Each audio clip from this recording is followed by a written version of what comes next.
Palavra aberta. Olá, ouvinte internauta. O Supremo Tribunal Federal espera um primeiro semestre sem turbulências com a pauta de julgamentos. Temas polêmicos foram deixados para um outro momento, como a descriminalização do aborto, demarcação de terras indígenas, juiz de garantias e o indulto de Natal do ex-presidente Jair Bolsonaro, que beneficiou PMs condenados pelo massacre do Carandiru. Entre os assuntos que devem ter a palavra final da Corte, até junho, estão a correção dos valores do FGTS, bloqueio de usuários no perfil do presidente de autoridades do governo nas redes sociais e a ação que vai definir se mãe não gestante em relação homoafetiva pode ter direito à licença maternidade. Outro tema com expectativa de decisão é a ação que trata da demissão sem justa causa, que está no Supremo há 25 anos. Para debater o assunto, Eustáquio Ramos e eu, Kátia Pereira, estamos recebendo aqui no Palavra Aberta a procuradora do Ministério Público do Trabalho em Minas, Ana Cláudia Gomes. Bem-vinda a esse debate. Bom dia. Bem-vinda. Obrigada, desculpa. Muito obrigada pelo convite. Estamos recebendo também a superintendente da FIENG, a Federação das Indústrias de Minas Gerais, Érica Morreale. Érica, bom dia, obrigado pela presença. Obrigada, bom dia a todos. Bom dia. Vamos começar ouvindo a procuradora Ana Cláudia Gomes. Essa ação que trata da demissão sem justa causa, ela quer exatamente o quê, doutora? Na verdade, o objeto da ação, ele é um objeto mais limitado, né? O objeto da ação está questionando um decreto do Fernando Henrique Cardoso que de forma unilateral e sem anuência do Congresso Nacional, retirou do ordenamento jurídico uma convenção internacional, que é a Convenção 158 da OIT. Então, o objeto é esse objeto normativo. Agora, o efeito dessa decisão é a questão da validade interna ou não da Convenção 158 dentro do Brasil, né? E o que diz a Convenção 158? A Convenção 158, ela estabelece, na verdade, direitos para a proteção do empregado na dispensa do empregador, por iniciativa do empregador, né? E aí temos direitos do ponto de vista coletivo, ou seja, direitos afetos a uma dispensa coletiva, chamada dispensa em massa, e sim um direito aí que vai impactar a vida do empregado, né? Que é o direito à informação do ponto de vista da relação individual entre empregador e empregado. Ou seja, o direito a ele ser informado pelos motivos subjetivos ou objetivos da sua ruptura contratual por iniciativa do empregador. Aqui no Brasil, a chamada dispensa sem justa causa, digamos assim, né? Nos países que ratificaram a Convenção 158, ela acaba não existindo, porque é sempre uma dispensa motivada, explicitada ao empregado sobre aquele motivo. Seja um motivo de ponto de vista subjetivo, seja um motivo de ponto de vista objetivo. Essa ação pretende acabar com a demissão sem justa causa? Não, ela não pretende acabar com a demissão sem justa causa. Como disse, o objeto da ação é mais limitado. O objeto diz respeito a um decreto do Fernando Henrique. A consequência que teríamos, se vier voltar à validade da Convenção 158, será, sim, de uma forma a ter o direito à informação, ou seja, mesmo se ele for dispensado, que ele seja informado, ele vai poder ser dispensado pelo empregador, mas ele vai ter que ser informado por qual motivo ele está sendo dispensado. Por uma incapacidade de adequação ao trabalho, por falta de produtividade, ou seja, por uma desídia, por questões de ordem subjetiva ou por questões de ordem objetiva, chamado, por exemplo, fechamento de uma parte da planta fabril, diminuição do lucro da empresa, dificuldades momentâneas, alguma coisa de ordem objetiva que não diz respeito ao próprio empregado. Antes de passar a palavra para a Érica Morreale, que está representando os empresários, doutora Ana Cláudia, o Ministério Público do Trabalho é a favor de que as empresas informem sempre o motivo da demissão? O Ministério Público do Trabalho não tem uma posição institucional sobre o tema, vamos lá, porque está indo em causa no Supremo Tribunal Federal há 25 anos. Certamente agora, com o início do julgamento, né, porque a gente já existem 7 votos externados, 8 votos ou 7, faltam 3 votos, são 8 votos externados para a finalização desse julgamento. Creio que o Ministério Público do Trabalho vai emitir alguma nota, enfim, pela sua coordenadoria responsável. Agora, eu posso dizer, em relação institucional, o Ministério Público do Trabalho, ele é prioritariamente favorável a toda a legislação que tem origem em tratados internacionais da OIT. Por quê? Porque a OIT hoje ela tem trabalhado um tema muito importante que chama o conceito de trabalho digno. Ela tem trazido saúde e segurança no trabalho, respeito à discriminação, proteção das minorias, direito à informação contraditório, isso diz em respeito ao trabalho digno. Então, o Ministério do Trabalho, nesse complexo de trabalho digno, de dar conteúdo a essa noção de trabalho digno, ele é plenamente favorável. Então, e daqui a pouco a gente quer ouvir a senhora também sobre como que está o Brasil no cenário internacional quando a gente trata desse tema. Mas agora a gente passa a palavra para Érica Morreale, que é superintendente da FIENG. Érica, e como que os patrões avaliam essa ação que está no Supremo Tribunal Federal? Há alguma preocupação? Sim, há uma enorme preocupação.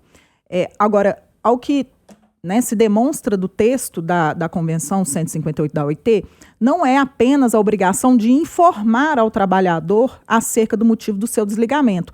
O motivo, segundo o texto da Convenção Internacional, é uma justificativa. Então, é praticamente um motivo muito, muito limitado. Então, é quase que uma justa causa em que o trabalhador pode contestar com o apoio do sindicato profissional e isso ser questionado na Justiça do Trabalho e a empresa ficar naquele limbo entre o julgamento de um juiz do trabalho, que no Brasil nós sabemos o quão moroso, em razão do volume, que vem aumentando significativamente, e ali aquele limbo, caso a Justiça do Trabalho dê a concordância ao trabalhador, ao sindicato profissional, aquele período não trabalhado recai ao encargo do empresário. Então, é mais um fator de uma enorme insegurança jurídica. Fora isto, não apenas essa insegurança jurídica, no Brasil a gente já ouve todos os dias que é muito difícil se investir aqui, porque até o passado é incerto. Então, hoje, o contexto ele já é de tanta insegurança jurídica em todas as óticas, trabalhista, tributária, meio ambiente, mas esse encargo, realmente o que nos assusta, o que nos preocupa e as manifestações que a gente ouve no dia a dia, é esse desestímulo ao investimento para cá. E emprego é gerado por quem investe. Então, esse encargo trabalhista, que já é muito grande, nós somos hoje um dos países de todo o mundo que tem mais encargo sobre a ótica da folha de pagamento, sobre a ótica salarial. E, por outro lado, se observarmos os países que ratificaram a Convenção 158 da OIT, trago aqui alguns exemplos, como Camarões, República Democrática do Congo, Etiópia, Lesoto, Níger, a taxa de informalidade é acima de 80%. Na Uganda, por exemplo, 93%. Em Zâmbia, 86%. Ou seja, a tendência de não gerar emprego formal é muito grande. Quanto mais você estressa a forma de demitir, como admitir, essa flexibilidade do contrato de trabalho, por quê? Sobretudo numa indústria, vamos pensar, o que demanda a sua necessidade produtiva é o seu cliente, é o cliente final, e aí impacta uma cadeia produtiva enorme, é um concatenado com o outro. Então, se o mercado ele não demanda, o que você vai fazer com aquela mão de obra excedente, você não pode demitir. E mais, se for por um motivo que você tem que demonstrar toda a vulnerabilidade econômica, financeira da empresa, qual o impacto disso no mercado financeiro, no mercado de capitais? Essa falta de credibilidade que vai ser demonstrada no mercado vai ter um impacto direto no negócio. Então, nós temos assim, um receio grande, iminente, do que vai acontecer com esse investimento. Quantas empresas vão sobreviver face a este cenário? Mas a senhora não acha, Érica, que é importante para o trabalhador, quando ele é dispensado de uma empresa, ele saber os motivos para que ele possa se aprimorar, se especializar, melhorar e ser mais fácil para ele conseguir uma recolocação no mercado? Com certeza, Eustáquio. Inclusive, eu mesma venho desse mundo, no universo de recursos humanos, e é uma praxe muito observada. A FIENG apoia, incentiva, treina, capacita e estimula aos empregadores a sempre realizarem esse procedimento. Então, isso não é comum. A gente não pode colocar todo mundo no mesmo bojo, tratar de forma igual aqueles que são desiguais. Nós vemos, eu mesma lido com empresários muito bem intencionados, muito capacitados, que investem em capacitação nos seus recursos humanos. Para quê? Para conceder todo esse aparato, toda essa lógica de feedback, de treinamento, capacitação, desenvolvimento. Agora, diante de uma situação que não há condições, nós sabemos que o contrato de trabalho, o contrato de emprego, ele é pautado numa relação de confiança, Eustáquio. Então, veja bem, se por algum motivo quebra-se a relação de confiança, como manter aquele empregado? Basta você analisar sobre a ótica pessoal. Você tem empregada doméstica em casa? Aquilo é um contrato de trabalho, um contrato de emprego. A Convenção 158 não há exceção. Você vai confiar o seu bem maior, que é a sua casa, o seu lar, seus filhos, na mão de uma pessoa cuja confiança foi quebrada? e você não pode demitir porque não se enquadra naquele rol tão limitado da Convenção 158, então vale o mesmo para determinadas empresas, para determinadas funções, funções adequadas a essa questão da confiança, que é uma premissa do contrato de emprego. Dona Ana Cláudia, as empresas ficam vulneráveis na sua avaliação? Não. E eu vou fazer algumas retificações, alguns contrapontos pelos quais eu discordo. Primeiramente, eu discordo desse argumento ad terrorem. Sempre vou discordar do argumento ad terrorem. Por quê? Porque eu acho, como a gente estava conversando de forma antecipada, a nossa Constituição, ela prioriza, em primeiro momento, a pessoa humana. É o princípio da dignidade da pessoa humana que está em causa. Não é o princípio da livre iniciativa, não é o poder econômico, não é o capital. O foco é a pessoa. E quando a gente trata de uma relação de emprego, não é a confiança que é a base, é uma relação desestruturada do ponto de vista econômico. Um detém o capital, o outro precisa daquele trabalho para a subsistência da sua família. Ele precisa de ser tratado com respeito e alteridade. Então, eu discordo, eu não acho que o tratado, a Convenção 158, ela seja limitada. Eu não acho que, se ela voltar ao ordenamento jurídico, ela vai ter necessidade de ter uma legislação interna para regulamentar. Não acho que vou estar colocando como se fosse uma dispensa com justa causa, não, é uma dispensa motivada. O importante da Convenção 158 é chegar ao trabalhador explicitação dos motivos determinantes da sua dispensa. Ou seja, que ele não pode ser passado agora você passa no RH e pega seu dinheiro e seus documentos. Ou seja, ele vai ter uma noção do que está acontecendo, inclusive para ele se recolocar, para ele tentar melhorar até para um outro posto de trabalho. E a outra questão é os exemplos que a doutora deram sobre a questão 158 não são os melhores exemplos. Né? Os melhores exemplos de países que são ratificantes da Convenção 158 são os países europeus, países como Portugal, países como França, como Espanha, como Itália. Tem sim seus problemas econômicos, a gente sabe que a Itália está passando, mas vai fazer um juízo de retrospecto em relação aos últimos anos, em termos de desenvolvimento depois da Segunda Guerra Mundial, principalmente, como que a Europa se desenvolveu. E a Convenção 158 ela não pode ser olhada como um ponto único. A gente tem que olhar como outro ponto, a gente tem que investir em educação, investir em treinamento, investir em educação de base, investir em educação, escola. É isso que vai fazer o desenvolvimento. Né? E outra coisa, se a empresa é uma empresa que quer tratar com treinamento do profissional, se quer investir no profissional, qual é o problema da gente tratar o trabalhador não como coisa, e sim como sujeito de direito, uma pessoa que está numa relação que depende daquele emprego, depende daquela posição para subsistência e da sua família, tratar ele com respeito, dando a ele a informação pelas quais ele está sendo dispensado. Eu queria só um esclarecimento aqui, que o Eustáquio também quer fazer uma pergunta para a senhora. Abre mesmo a possibilidade de o trabalhador dispensado contestar a justificativa na justiça? Aí que está. Na verdade, a Convenção 158 não chega a esse pormenor, né? Então, se a gente pautar, por exemplo, pelo que acontece dentro da administração pública, a administração pública, se a gente olhar pelo ponto mais radical, digamos assim, um servidor público que não pode ser dispensado, tem sua estabilidade, tem que passar por processo administrativo, de fato, o judiciário reconhece a não sindicabilidade, muitas vezes, do poder decisório da administração pública sobre isso. Transmutando isso para dentro da relação de emprego, que é óbvio que é uma relação sujeita ao direito privado, é uma relação diferente, uma relação de poder privado. Creio eu que a Justiça do Trabalho vai poder sindicar, mas ela não vai poder sindicar com o mesmo interferindo nessa relação capital e trabalho. Ela vai poder verificar assim, a veracidade da informação, mas não no meu ponto de vista assim, foi por falta de adaptação. Não foi por falta de adaptação, foi por uma outra questão. Eu acho que não, eu acho que a Justiça do Trabalho vai ter uma sindicalização contra a veracidade, única e exclusivamente contra a veracidade.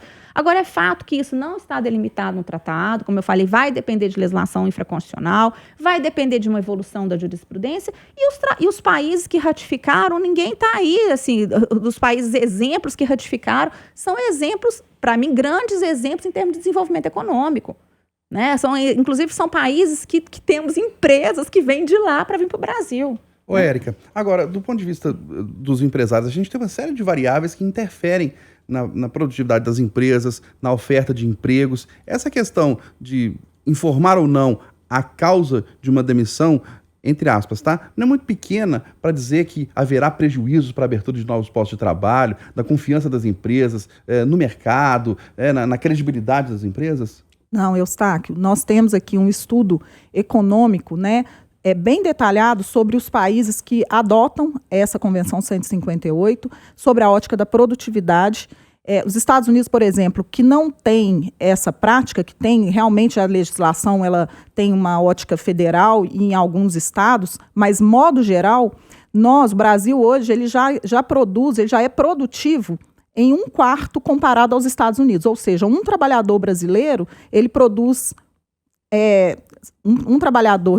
americano nos Estados Unidos, ele produz similar a 4 trabalhadores no Brasil. Então, isso já é uma realidade. Como, por exemplo, agora a doutora citou alguns países europeus, a Espanha, que ratificou a convenção, que tem essa prática desde 1985, hoje ela possui uma das taxas de desemprego mais altas de toda a Europa. Mas tem a ver com isso? Tem a ver com isso, sem sombra de dúvida. A Itália, por exemplo, imagine, você tem praticamente um engessamento, não pode fazer dispensa, não é apenas não informar, não é isso. A informação, como eu disse, já é praxe das empresas informar o motivo. É uma reestruturação, é uma baixa adequação, uma não adequação àquele posto de trabalho, é um problema de competência técnica, um problema relacional, comportamental, são realidades do dia a dia. E você engessar esse tipo de desligamento, ou mesmo quando há uma baixa de produção que não impacta num primeiro momento nas causas trazidas pela convenção, e como eu disse, a exposição financeira, isso é muito ruim hoje, a gente pensando no mercado global como está,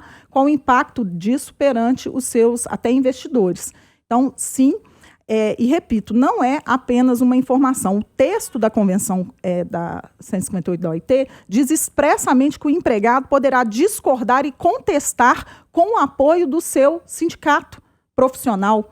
E a porta da Justiça do Trabalho está sempre aberta, quiçá nem necessita de um advogado para representá-lo. Então, o risco da Justiça do Trabalho avançar com um entendimento contrário ao da empresa e o ônus de fazer toda a prova na Justiça do Trabalho é da empresa. Agora, por um motivo subjetivo, reintegra esse trabalhador, o risco é muito alto, sim. Não é apenas o fato de não informar. Informar faz parte do dever civil de um cidadão que está fazendo um desligamento e sente ali aquela dor daquele trabalhador, mas muitas vezes a gente não pode deixar de lado que no Brasil...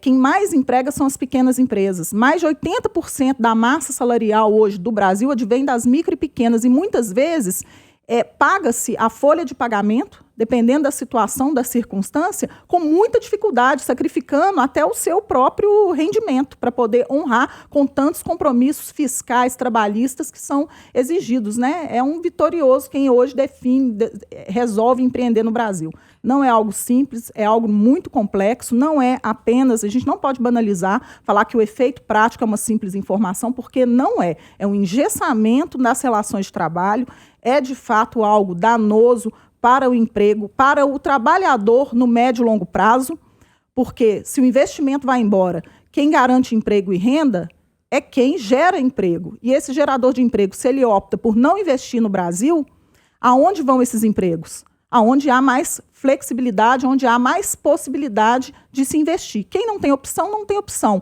Vai ser fadado ao que está acontecendo na Itália hoje. As empresas pequenas e médias não sobrevivendo mais, não tendo ambiente para sobreviver, os jovens desempregados, porque os postos de trabalho não são abertos. A gente vê uma baixa produtividade nas linhas de produção, porque as pessoas vão ficando mais idosas, a produtividade vai baixando e você não tem ali aqueles motivos tipificados, que são muito restritos, para fazer esse turnover natural que vai de encontro, sim, à questão da produtividade, que é necessária e saudável. E mais, um trabalhador, ele sai de uma empresa, ele pode buscar novas oportunidades em outra, ele pode empreender também, mesmo porque no Brasil, segundo o texto constitucional, ele traz que a garantia à dispensa imotivada é a multa dos 40% do FGTS.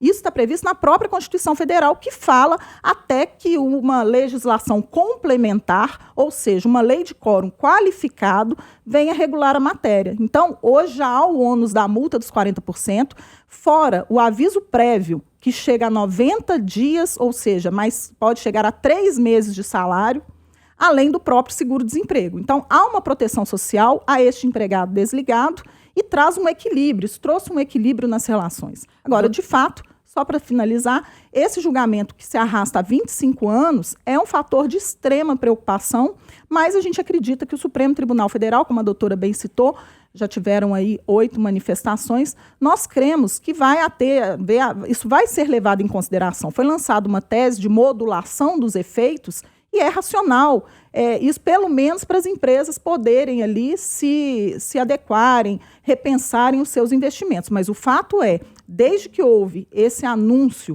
dessa possibilidade, e muito importante esse esclarecimento, como a doutora colocou, que não é algo de imediato que vai acontecer, porque isso já trouxe esse fervor, esse calor, então não vou investir esse ano. Esse já é hoje assim, o jargão que a gente escuta. Então, desmistificar é muito válido, né, para que elas entendam, compreendam que carece aí de uma regulamentação ainda, né, considerando a hipótese do Supremo ter essa racionalidade, essa razoabilidade que a gente ainda acredita muito, e a FIENG participa neste processo na condição de amicus curiae, e estamos confiantes, né, de que o Supremo vai ter aí essa razoabilidade ao concluir esse julgamento.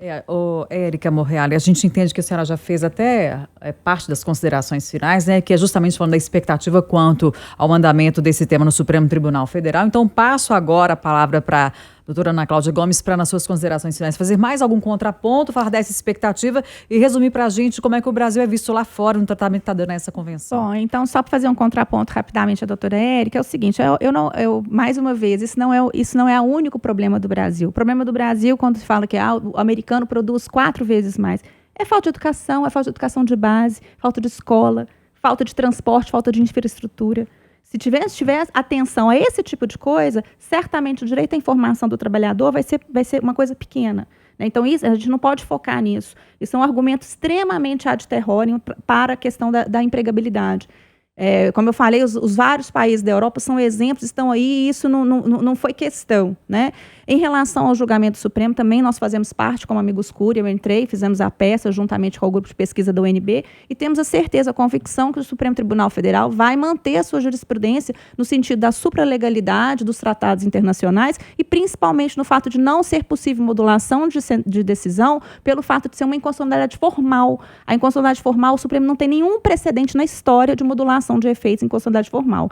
Então, a gente pensa, a gente faz todo sentido, e eu acho que o Brasil precisa de entrar na linha jurídica dos tratados internacionais, das organizações, como a doutora disse, estamos num mundo globalizado. Nós estamos num mundo globalizado não é só no aspecto econômico, não. Nós precisamos estar no aspecto jurídico, no aspecto de direitos humanos. A gente precisa de tratar com respeito o trabalhador, por mais que ele não é coisa, ele não é se tratado como turnover, a pessoa envelheceu, você quer mandar embora por causa disso?